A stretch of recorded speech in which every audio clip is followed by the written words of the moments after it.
Good morning students. Today lecture number 15, system of equations. It is really very important topic और इस topic से related या elementary transformation से related एक सम 6 marks का आपके एग्जाम में आएगा ही आएगा, राइट? बहुत सिंपल सा टॉपिक है, कोई बहुत कॉम्प्लिकेशंस नहीं है। अब सिस्टम ऑफ इक्वेशंस, इसका एक चार्ट है, यू हैव टू रिमेंबर। सबसे पहले आपने डिटरमिनेंट ऑफ मैट्रिक्स से अगर नॉन जीरो आ जाए तो सिस्टम आपका क्या है? Consistent and solution is unique. तो x is equal to A inverse B, मतलब डिटरमिनेंट ऑफ मैट्रिक्स से निकाल लिया, अगर वो जीरो के इक्वल नहीं आया तो आपका कंसिस्टेंट है और यूनिक सोल्यूशन है और इससे आपका आंसर निकलेगा। ये आपको पता ही है, ए इनवर्स बी है। ए इनवर्स कैसे निकलता है आपको पता है? Adjoint of A by determinant of matrix से। नेक्स्ट, अगर डिटरमिनेंट ऑफ मैट्रिक्स से आपका जीरो आ जाए तो आपने सबसे पहले adjoint of A dot B निकालना। अब अगर adjoint of A dot B not zero आ जाए तो it is inconsistent and it has no solution. आपने वहीं पर आंसर छोड़ देना। अगर adjoint of A dot B आपका जीरो आ जाता है तो वो कंसिस्टेंट होगा और इनफाइनाइट सॉल्यूशन होगा। फिर हम लोग क्या करेंगे? किसी भी एक इक्वेशन के अंदर जेड की वैल्यू के पुट करेंगे और दो को सॉल्व करेंगे। It's a really long procedure और जनरली आपका पेपर के अंदर यही मेथड आता है, जनरली, राइट? तो इस तरह से इक्वेशंस को हम सॉल्व करेंगे। Now first of all, first some,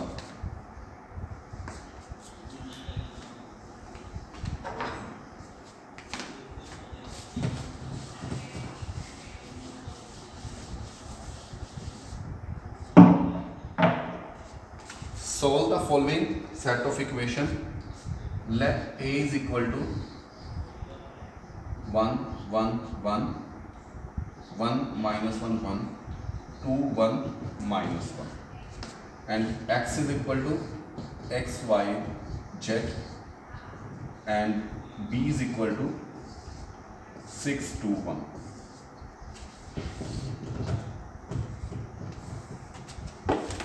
now students, ये मैंने इस फॉर्म में लिखा है। वैसे इसकी फॉर्म क्या है जो आपको पेपर के अंदर आएगी? x plus y plus z is equal to 6, x minus y plus z is equal to 2, 2x plus y minus z is equal to 1। उसको मैंने डायरेक्टली बोर्ड के अकॉर्डिंगली मैंने उसको पहले ही a, x और b के अंदर लिख दिया। अब मैं इससे सबसे पहले क्या निकालूंगा?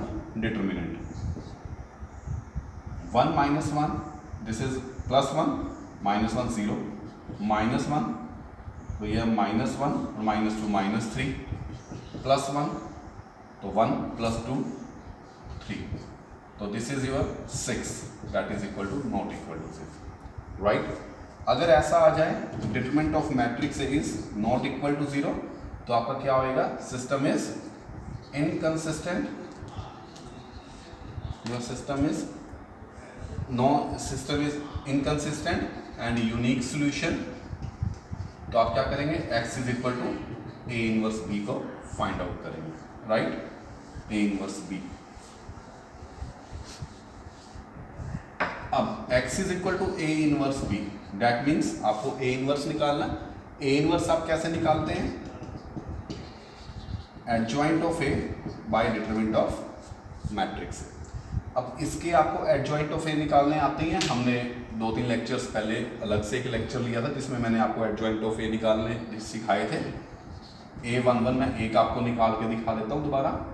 मान लो मैंने ये निकाला A11, तो फर्स्ट रो और फर्स्ट कॉलम गया, this is your plus 1, this is your minus 1, it will be 0। A12 क्या रहेगा? First row and second column minus 1 and minus 2, तो माइनस 3, लेकिन यहाँ पर ओड है तो इट विल बी प्लस 3। इस तरह से आप एडजॉइंट्स निकालते हैं। तो मैं डायरेक्टली लिख देता हूँ। तो आपके पास जो मैट्रिक्स बनेगी वो ये बनेगी 0 then 3 3 2 minus 3 1 2 6 minus 2। Don't forget students कि हम यहाँ पर ये वैल्यू निकालने के बाद इसका ट्रांसपोज करते हैं, तभी हमारे पास एडजॉइंट आता है। तो ये क्या है? 0 2 2, ठीक है, 3 माइनस 3 6 3 1 माइनस 2। ये क्या आया मेरे पास? This is my adjoint of A. अब मैंने क्या निकालना है? डिटरमिनेंट ऑफ मैट्रिक्स ए मेरे पास ऑलरेडी था, दैट वाज 6, तो ए इनवर्स क्या आएगा 1/6 इंटू में 0 2 2 3 -3 6 3 1 and 2 and that is your answer, right? No sorry, this is your a inverse आ गया। तो a इनवर्स इंटू में b आपके पास क्या है 6 2 1, because you have to find out the value of X Y Z. अब आप इसी क्या करेंगे मल्टीप्लाई करते हुए ध्यान रखना आपने सबसे पहले ऑर्डर देखने हैं। ये ऑर्डर क्या है 3/3, ये ऑर्डर क्या है 3/1, तो जो रिजल्टेंट मैट्रिक्स आएगी वो 3/1 की आएगी। वो कैसे करते हैं लेट्स सी।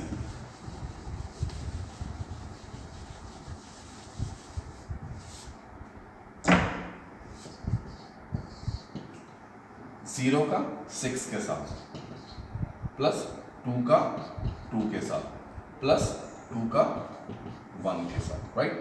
3 का 6 के साथ प्लस -3 का 2 के साथ, 6 का 1 के साथ, 3 का 6 के साथ, 1 का 2 के साथ प्लस 2 का 1 के साथ, 1/6।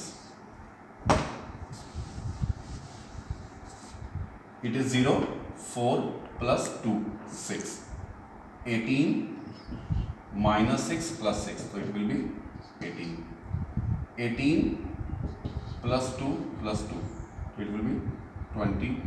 यहाँ पर कोई गड़बड़ी है 3 2 plus 2 4 plus 18 22, it will be 18 I think, it will be 6।